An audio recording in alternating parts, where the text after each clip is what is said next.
Hi hello friends, welcome back to my YouTube channel. ನೋಡಿ, ಈ ಒಂದು ವಿಡಿಯೋದಲ್ಲಿ ನಿಮಗೆ SSC GD 2024ರ ಒಂದು ಈಗಾಗಲೇ ಒಂದು ರಿಸಲ್ಟ್ನ ಅನೌನ್ಸ್ ಮಾಡಿದ್ದಾರೆ.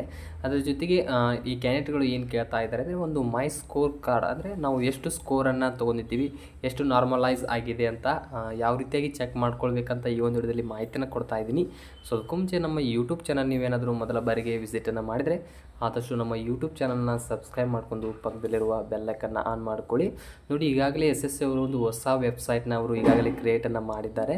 ಅಂದರೆ ssc.government.in ಈ ಒಂದು ವೆಬ್ಸೈಟ್ ಮೂಲಕ ನೀವು ಅಪ್ಲಿಕೇಶನ್ ಈಗಾಗಲೇ ಹಾಕಿದ್ದೀರಿ.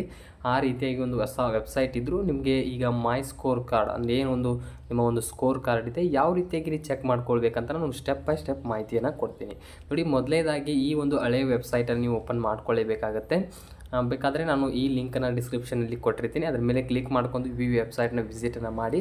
ಈ ರೀತಿ ಬಂದ ತಕ್ಷಣ ನಿಮ್ಮ ಏನು ಓಲ್ಡ್ ಏನು ಒಂದು ವೆಬ್ಸೈಟ್ ಇತ್ತಲ್ಲ, ಆ ಒಂದು ವೆಬ್ಸೈಟಿಯ ಒಂದು ಯೂಸರ್ ಅಂದರೆ ರಿಜಿಸ್ಟ್ರೇಷನ್ ನಂಬರು ಮತ್ತು ಪಾಸ್ವರ್ಡ್ನ ಹಾಕಿ ನೀವು ಲಾಗಿನ್ ಆಗಬೇಕಾಗತ್ತೆ. ನೋಡಿ, ಒಂದು ಪಾಸ್ವರ್ಡು ಒಂದು ರಿಜಿಸ್ಟ್ರೇಷನ್ ನಂಬರ್ ನಿಮಗೆ ಗೊತ್ತಿಲ್ಲ ಅಂದರೆ ಇಲ್ಲಿ ಫಾರ್ಗೆಟ್ ಪಾಸ್ವರ್ಡ್ ಅಂತಿದೆ. ನೋಡಿ, ಇದರ ಮೇಲೆ ಕ್ಲಿಕ್ ಮಾಡಿದರೆ ನಿಮಗೆ ಈ ರೀತಿ ಆಪ್ಷನ್ ಬರುತ್ತೆ. ಇಲ್ಲಿ ನಿಮ್ಮ ಒಂದು ಸ್ಟೇಟ್ನ ಚೂಸ್ ಮಾಡ್ಕೊಳ್ಳಿ. ನೋಡಿ, ಈ ರೀತಿ ನಿಮ್ಮ ಒಂದು ಸ್ಟೇಟ್ನ ಚೂಸ್ ಮಾಡ್ಕೊಳ್ಳಿ. ನಿಮ್ಮ ಇಮೇಲ್ ID ಅಥವಾ ಮೊಬೈಲ್ ನಂಬರ್ ಈ ಎರಡರಲ್ಲಿ ಒಂದು ಹಾಕಬೇಕಾಗತ್ತೆ. ಅಂದರೆ ನಿಮ್ಮ ಇಮೇಲ್ ID ಹಾಕಿ ಅಥವಾ ಮೊಬೈಲ್ ನಂಬರ್ನ ಹಾಕಿ. ಈ ಮೊಬೈಲ್ ನಂಬರ್ನ ಹಾಕಿದರೆ ಮೊಬೈಲ್ ನಂಬರ್ನ ಹಾಕಿ ಸಬ್ಮಿಟ್ ಮೇಲೆ ಕ್ಲಿಕ್ ಮಾಡ್ಕೊಳ್ಳಿ.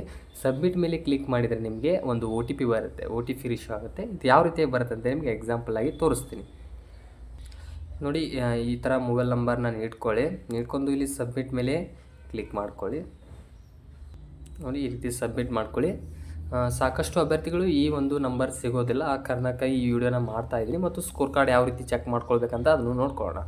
ನೋಡಿ, ಈ ರೀತಿ ಲೋಡಿಂಗ್ ಆಗುತ್ತೆ. ನೋಡಿ, ಈ ರೀತಿಯಾಗಿ ಇಲ್ಲಿ OTP ಇಲ್ಲಿ ಇಶ್ಯೂ ಆಗುತ್ತೆ. ಇಲ್ಲಿ ನೀವು OTP ಹಾಕಿ ಕ್ಯಾಪ್ಚಾನ ಹಾಕ್ಕೊಳ್ಳಿ. ನೋಡಿ, ನಾನು ಈಗ OTP ಹಾಕೊಂಡು ಕ್ಯಾಪ್ಚಾ ಹಾಕೊಂಡು ಇಲ್ಲಿ ಸಬ್ಮಿಟ್ ಮೇಲೆ ಕ್ಲಿಕ್ ಮಾಡ್ಕೊಳ್ತಾ ಇದ್ದೀನಿ. ನೋಡಿ, ಈ ರೀತಿಯಾಗಿ ನೀವು ಕ್ಲಿಕ್ ಮಾಡಿದರೆ ನೀವು ನೋಡ್ಕೊಳ್ಬೋದು ಈ ಒಂದು ಕ್ಯಾಂಡಿಡೇಟ್ದು ಇಲ್ಲಿ ರಿಜಿಸ್ಟ್ರೇಷನ್ ನಂಬರ್ ಆಗಿರ್ಬೋದು, ಒಂದು ಇಮೇಲ್ ID ಶೋ ಆಗುತ್ತೆ. ಏನಿಲ್ಲಿ ಒಂದು ರಿಜಿಸ್ಟ್ರೇಷನ್ ನಂಬರ್ ಇದೆ ನೋಡಿ, ಈ ಒಂದು ರಿಜಿಸ್ಟ್ರೇಷನ್ ನಂಬರ್ ನೀವು ನೋಟ್ ಮಾಡ್ಕೊಂಡು ಇಲ್ಲಿ ನ್ಯೂ ಪಾಸ್ವರ್ಡ್ನ ನೀವೇ ಕ್ರಿಯೇಟ್ ಮಾಡ್ಕೊಳ್ಬೇಕಾಗತ್ತೆ. ಇಲ್ಲಿ ನೋಡಿ, ಒಂದು ನ್ಯೂ ಪಾಸ್ವರ್ಡ್ನ ಮತ್ತೊಮ್ಮೆ ನೀವು ಕ್ರಿಯೇಟ್ ಮಾಡ್ಕೊಳ್ಳಿ. ಇಲ್ಲಿ ಒಂದು ಪಾಸ್ವರ್ಡ್ನ ಹಾಕ್ಕೊಳ್ಳಿ, ಮತ್ತೊಮ್ಮೆ ಕನ್ಫರ್ಮ್ ಮಾಡ್ಕೊಳ್ಳಿ. ಎಕ್ಸಾಂಪಲ್ ಈಗಾಗಲೇ ನಾನು ಸಾಕಷ್ಟು ಸಲ ಹೇಳಿದ್ದೀನಿ. ಈ ರೀತಿಯಾಗಿ ರಾಜು ಅಂತ ಹೆಸರಿದ್ದರೆ, ನಿಮ್ಮದು ನೇಮ್ ಇದ್ದರೆ RAJU@123 ಈ ಥರ ಸ್ಟ್ರಾಂಗ್ ಒಂದು ಪಾಸ್ವರ್ಡ್ನ ಕ್ರಿಯೇಟ್ ಮಾಡ್ಕೊಳ್ಳಿ. ಇಲ್ಲಿ ನಿಮ್ಮ ಒಂದು ರಿಜಿಸ್ಟ್ರೇಷನ್ ನಂಬರ್ ಇರುತ್ತೆ, ನೋಟ್ ಮಾಡ್ಕೊಂಡು ಇಲ್ಲಿ ಪಾಸ್ವರ್ಡ್ನ ಕ್ರಿಯೇಟ್ ಮಾಡ್ಕೊಂಡು ಸಬ್ಮಿಟ್ ಮೇಲೆ ಕ್ಲಿಕ್ ಮಾಡ್ಕೊಳ್ಳಿ. ನೋಡಿ, ನಾನು ಈಗ ಪಾಸ್ವರ್ಡ್ನ ಕ್ರಿಯೇಟ್ ಮಾಡೀನಿ. ಈಗ ಸಬ್ಮಿಟ್ ಮೇಲೆ ಕ್ಲಿಕ್ ಮಾಡ್ಕೊಳ್ತಾ ಇದ್ದೀನಿ. ನೋಡಿ, ಈ ರೀತಿಯಾಗಿ ಇಲ್ಲಿ ನಿಮಗೆ ಬರುತ್ತೆ. ನೋಡಿ, your password has been change successful, please login to the continue ಅಂತಿದೆ. ಈಗ ನಾವು ಲಾಗಿನ್ ಆಗಿ ನಮ್ಮ ಒಂದು ಸ್ಕೋರ್ ಕಾರ್ಡ್ ಯಾವ ರೀತಿಯಾಗಿದೆ ಅಂತ ಚೆಕ್ಕನ್ನು ಮಾಡ್ಕೊಳ್ಳೋಣ. ನೋಡಿ, ಏನೊಂದು ರಿಜಿಸ್ಟ್ರೇಷನ್ ನಂಬರ್ ನೋಟ್ ಮಾಡಿರ್ತಾರಲ್ಲ ಅದನ್ನು ನೀಡಿ, ಮತ್ತು ಏನು ಪಾಸ್ವರ್ಡ್ನ ಕ್ರಿಯೇಟ್ ಮಾಡಿರ್ತಾರಲ್ಲ ಅದನ್ನು ಹಾಕ್ಕೊಂಡು ಇಲ್ಲಿ ಲಾಗಿನ್ ಅಂತಿದೆ, ಇದ್ರ ಮೇಲೆ ಕ್ಲಿಕ್ ಮಾಡ್ಕೊಳ್ಳಿ. ನೋಡಿ, ಲಾಗಿನ್ ಅಂತ ಕ್ಲಿಕ್ ಮಾಡಿದ ತಕ್ಷಣ ನಿಮಗೆ ಇಲ್ಲಿ ನೋಡಿ ಲಾಗಿನ್ ಮಾಡಿದ ತಕ್ಷಣ ನೆಕ್ಸ್ಟು ನಿಮಗೆ ಈ ರೀತಿಯಾಗಿ ಹೋಮ್ ಪೇಜ್ ಓಪನ್ ಆಗುತ್ತೆ. ನೋಡಿ, ನೀವು ಇಲ್ಲಿ ಏನು ಮಾಡಬೇಕಂದ್ರೆ ಡೈರೆಕ್ಟಾಗಿ ಇಲ್ಲಿ ರಿಸಲ್ಟ್ ಆ್ಯಂಡ್ ಮಾರ್ಕ್ಸ್ ಅಂತಿದೆ, ಇದ್ರ ಮೇಲೆ ಕ್ಲಿಕ್ ಮಾಡ್ಕೊಳ್ಬೇಕಾಗುತ್ತೆ. ಇದ್ರ ಮೇಲೆ ಕ್ಲಿಕ್ ಓಪನ್ ಆಗುತ್ತೆ. ನೀವು ನೋಡ್ಕೊಳ್ಬೋದು ಒಂದು ರಿಸಲ್ಟ್ ಆ್ಯಂಡ್ ಮಾರ್ಕ್ಸ್, ನಿಮ್ಮ ಒಂದು ಸ್ಕೋರ್ ಕಾರ್ಡ್ನ ಇಲ್ಲಿ ನೀವು ಚೆಕ್ಕನ್ನು ಮಾಡ್ಕೊಳ್ಬೋದು. ಯಾವ ರೀತಿಯಾಗಿ ಚೆಕ್ ಮಾಡ್ಕೋಬೇಕಂದ್ರೆ ಈಗಾಗಲೇ ನಿಮ್ಮ ಒಂದು ರಿಜಿಸ್ಟ್ರೇಷನ್ ನಂಬರ್ ಶೋ ಆಗಿರುತ್ತೆ. ಇಲ್ಲಿ ನೀವು ಒಂದು ಎಕ್ಸಾಮಿನೇಷನ್ ನೇಮ್ನ ಇಲ್ಲಿ ಚೂಸ್ ಮಾಡ್ಕೊಳ್ಬೇಕಾಗತ್ತೆ. ನೋಡಿ, ಇದ್ರ ಮೇಲೆ ಕ್ಲಿಕ್ ಮಾಡ್ಕೊಳ್ಳಿ. ನೋಡಿ, ಇದ್ರ ಮೇಲೆ ಕ್ಲಿಕ್ ಮಾಡ್ಕೊಂಡು ನಿಮಗೆ ಇಲ್ಲಿ ಬರುತ್ತೆ. ಇಲ್ಲಿ ನಾನಾ ರೀತಿಯ ಒಂದು ಎಕ್ಸಾಮಿನೇಷನ್ ಇರುತ್ತೆ, ನೀವು ನೋಡ್ಕೊಳ್ಬೋದು. Constable GD in central urban police forces examination 2024 ಈ ಒಂದು ನೇಮಕಾತಿಗೆ ಸಂಬಂಧಪಟ್ಟಂಗೆ ನೀವು ಸ್ಕೋರ್ ಕಾರ್ಡ್ನ ನೋಡ್ಕೊಳ್ಬೋದು.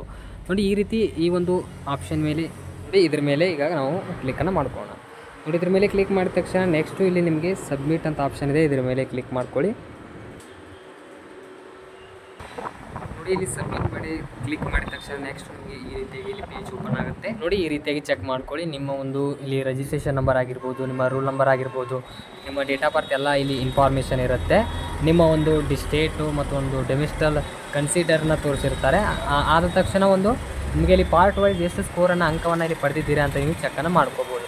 ನೋಡಿ, ಮೊದಲೇದಾಗಿ ನಿಮ್ಮ ಒಂದು ರೀಸನಿಂಗ್ ಆಗಿರ್ಬೋದು, ಇಲ್ಲಿ ಪಾರ್ಟ್ ಎದಲ್ಲಿ ಈ ರೀತಿಯಾಗಿ ನೀವು ಸ್ಕೋರನ್ನು ಪಡೆದಿರ್ತೀರಾ. ಮತ್ತು ಜನರಲ್ ಅವೇರ್ನೆಸ್ ಆಗಿರ್ಬೋದು, ಮ್ಯಾಥಮೆಟಿಕ್ಸ್ ಸಬ್ಜೆಕ್ಟ್ ಆಗಿರ್ಬೋದು, ಮತ್ತು ಪಾರ್ಟ್ ಡಿಯಲ್ಲಿ ಇಂಗ್ಲೀಷ್ ಮಾರ್ಕ್ಸನ್ನು ಈ ರೀತಿಯಾಗಿ ಚೆಕ್ ಮಾಡ್ಕೋಬೋದು. ಮತ್ತು ನೀವು ಕನಿಷ್ಠ ನಿಮ್ಮದು ಇಲ್ಲಿ 65.7 ಈ ರೀತಿಯಾಗಿ ಮಾರ್ಕ್ಸ್ನ ಪಡೆದಿರ್ತೀರ. ನಿಮಗೆ ನಾರ್ಮಲೈಸ್ ಆಗಿ ಈ ರೀತಿಯಾಗಿ ಅಂಕವನ್ನು ಮಾಡಿರ್ತಾರೆ. ಇಲ್ಲಿ ಏನು ಒಂದು ಫೈನಲ್ ಸ್ಕೋರ್ ಆಗಿರ್ತದಲ್ಲ, ಇದೇ ನಮ್ಮದು ಫೈನಲ್ ಸ್ಕೋರ್ ಆಗಿರುತ್ತೆ. ಈ ರೀತಿಯಾಗಿ ನೀವು ಚೆಕ್ ಮಾಡ್ಕೊಳ್ಳಿ ಮತ್ತು ಪ್ರಿಂಟ್ ಅಂತ ಮೇಲೆ ಕ್ಲಿಕ್ ಮಾಡ್ಕೊಂಡು ನೀವು PDF ಮೂಲಕ ಸೇವನ್ನು ಮಾಡ್ಕೊಳ್ಬೋದು. ಈ ರೀತಿಯಾಗಿ ಒಂದು SSC GD 2024ರ ನೇಮಕಾತಿಗೆ ಸಂಬಂಧಪಟ್ಟಂಗೆ ಈ ಸ್ಕೋರ್ ಕಾರ್ಡ್ನ ಚೆಕ್ ಮಾಡ್ಕೊಳ್ಳಿ. ಇನ್ನೂ ಯಾರು ಸ್ಕೋರ್ ಕಾರ್ಡ್ ಚೆಕ್ ಮಾಡಿಲ್ಲ, ನೀವು ಚೆಕ್ಕನ್ನು ಮಾಡ್ಕೊಳ್ಬೋದು. ಈ ರೀತಿಯಾಗಿ ಸುಲಭವಾಗಿ ಚೆಕ್ ಮಾಡ್ಕೊಳ್ಳಿ. ನೋಡಿ, ವಿಡಿಯೋ ನಿಮಗೆ ಇಷ್ಟ ಆದರೆ ಆದಷ್ಟು ಲೈಕ್ ಮಾಡಿ, ನಿಮ್ಮ ಫ್ರೆಂಡ್ಸ್ಗಳಿಗೆ ಶೇರ್ ಮಾಡಿ ಅಂತ ಹೇಳ್ತಾ ಮುಂದಿನ ವಿಡಿಯೋದಲ್ಲಿ ಸಿಗೋಣ.